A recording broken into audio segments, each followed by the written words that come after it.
Dawn crept over the prairie like a held breath, pale light washing the homestead in quiet gold. The widow stepped out barefoot onto the packed earth, the morning cold biting through her skirts. She stopped short.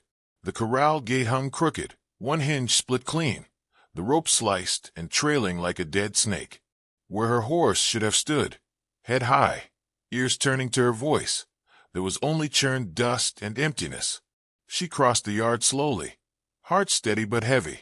Kneeling, she pressed her fingers into the ground. Fresh tracks cut sharp lines through the soil, deep and hurried, turning south toward the low hills. Boot marks overlapped the hoofprints, careless and confident. They hadn't tried to hide it. Why would they? The town was 2 hours away, and by now the thieves would be miles gone. That horse was more than muscle and bone. It had pulled her wagon when the world collapsed. It had carried her husband home the last winter he breathed. It was speed when speed meant life, and company when silence threatened to swallow her whole.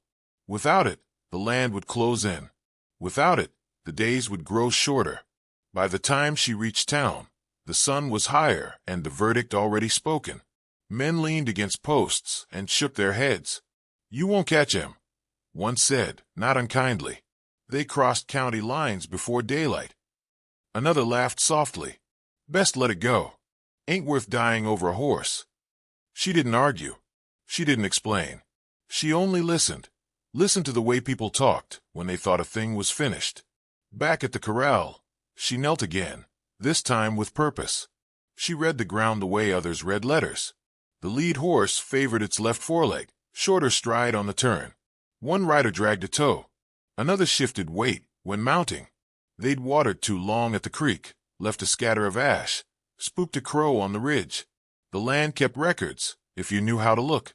She stood, dusting her hands. There was no fury in her face, no trembling rush.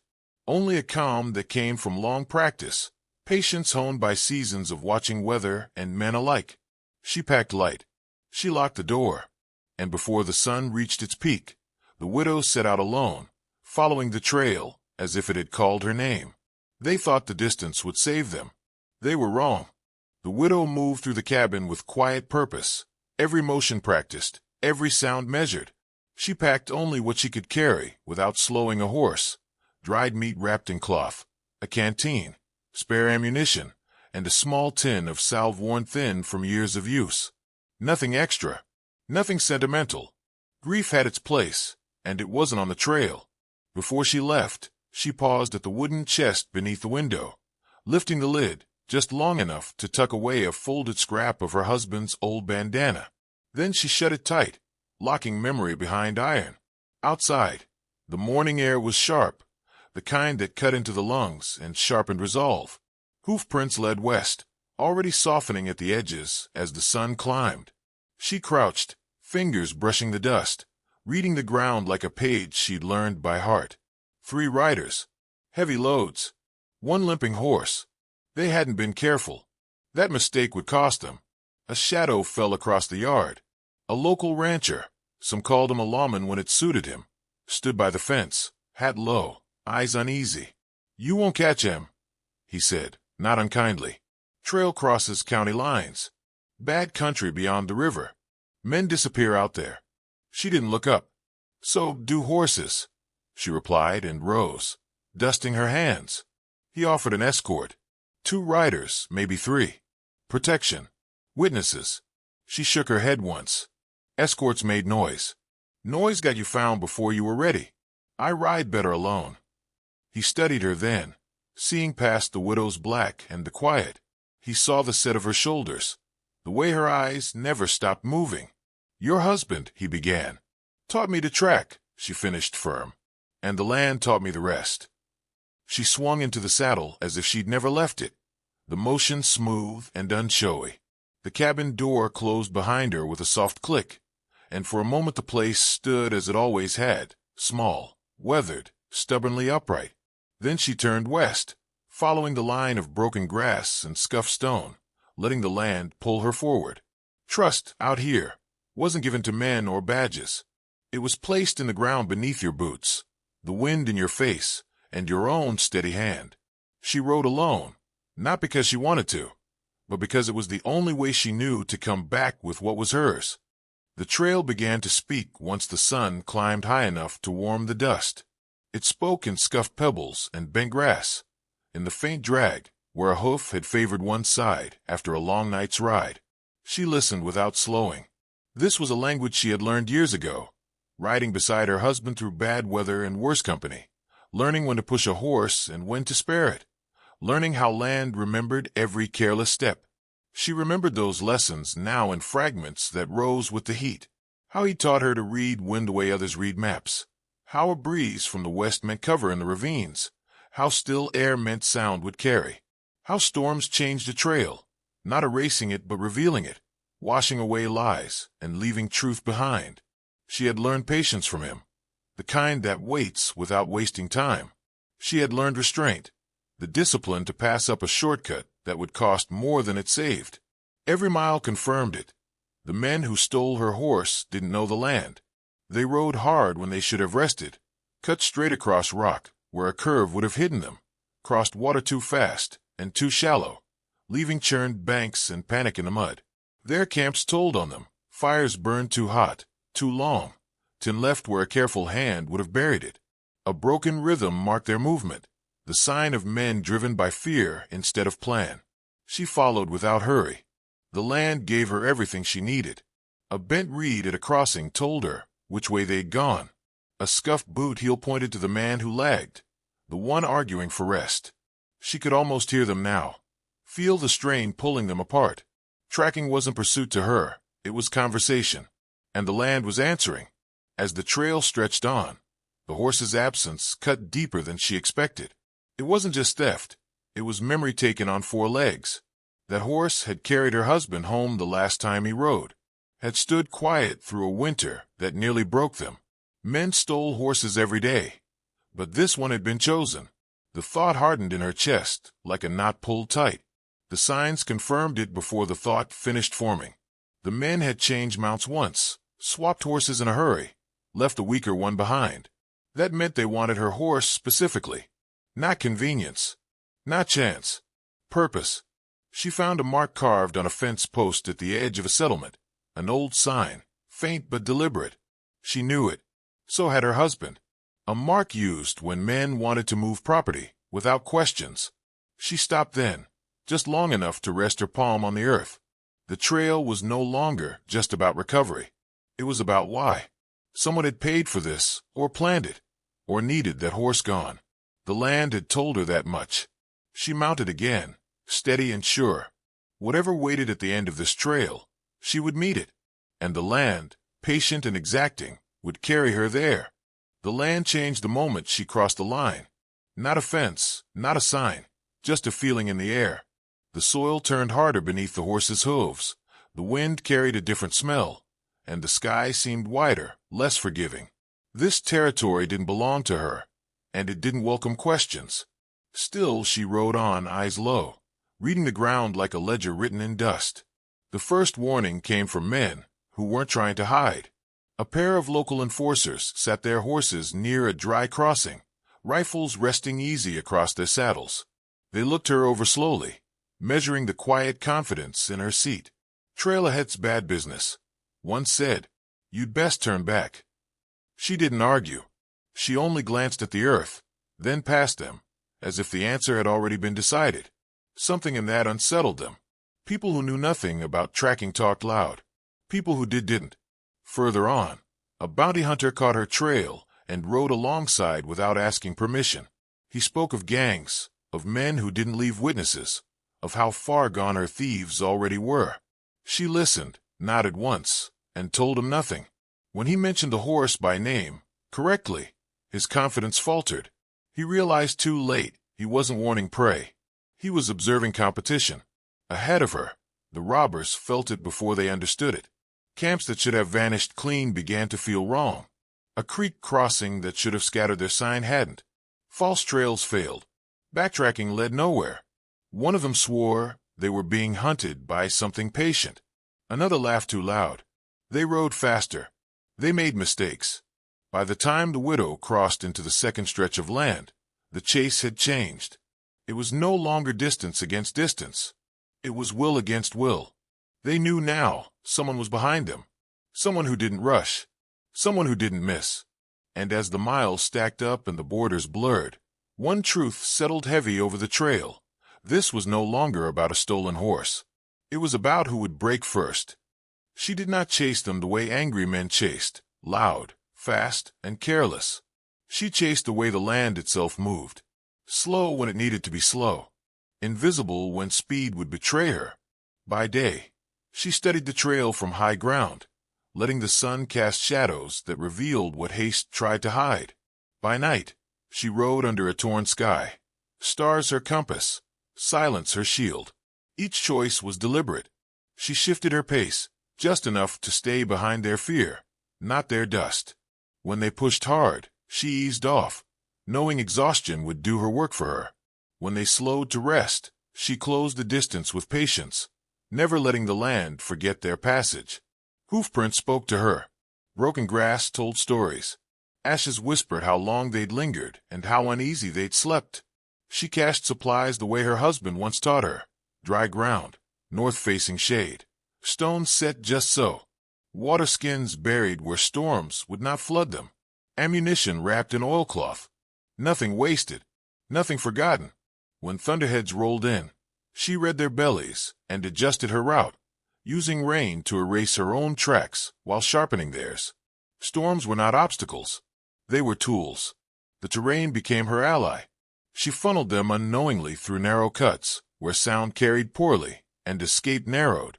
She avoided the obvious crossings, knowing robbers favored the easy path, then waited where the land pinched tight. She marked ambush points not to spring them, but to predict them. Every place she would have chosen if she were desperate became a place she watched from a distance. And desperation came. She could see it in the camps they left behind. Fires burned too hot, too careless.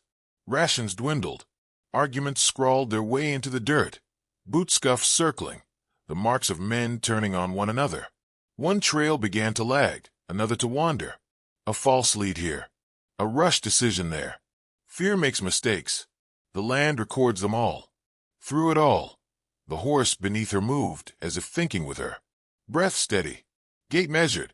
They were no longer rider and mount but a single intention crossing miles. She never spurred. Never rushed. Precision replaced fury. Resolve replaced noise. By the time the robbers realized they were being hunted, not chased, but understood, it was already too late. They felt eyes where there were none. Heard pursuit in the wind. The pressure was constant, invisible, merciless. She did not need to fire a shot to unmake them. The land did that for her. Outlasting the hunt was never about speed. It was about patience. And patience, on the frontier, was the deadliest skill of all. The trail ended where the land itself seemed to give up. Stone rose in jagged walls, closing in around a narrow cut where a river gnawed endlessly at rock. An abandoned fort squatted above the crossing, its timbers gray and splintered, its watchtower leaning like a tired old man. 3 states lay behind her now. The robbers believed this place was far enough, forgotten enough, to disappear. They were wrong. The widow reined in her horse before the final descent, studying the ground. The signs were everywhere if you knew how to read them. Scuffed stones where men had slipped, ash scattered too wide from a careless fire, dung dropped in haste. She counted them again. Fewer than before. They were breaking apart. Fear had done what she could not. A gunshot cracked the canyon without warning. Stone burst beside her, sharp fragments cutting the air. She slid from the saddle and rolled into cover as another shot echoed, the sound magnified and warped by the canyon walls. They knew she was close now.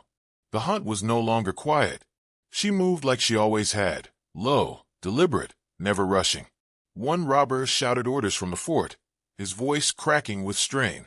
Another fired wildly from above, shots chewing splinters from old beams. They were armed, desperate, and badly positioned. She circled wide, using the river's roar to mask her steps. The robbers had set traps, trip lines tied to rusted cans, a crude deadfall half hidden in scrub. She spotted each one before it could claim her. That was the difference between hunters and thieves. She did not blunder. She observed. A second gunfight erupted inside the fort itself. Raised voices. An argument turned violent. One of them had decided to run. She waited for the moment, counting her breath with the pulse in her ears.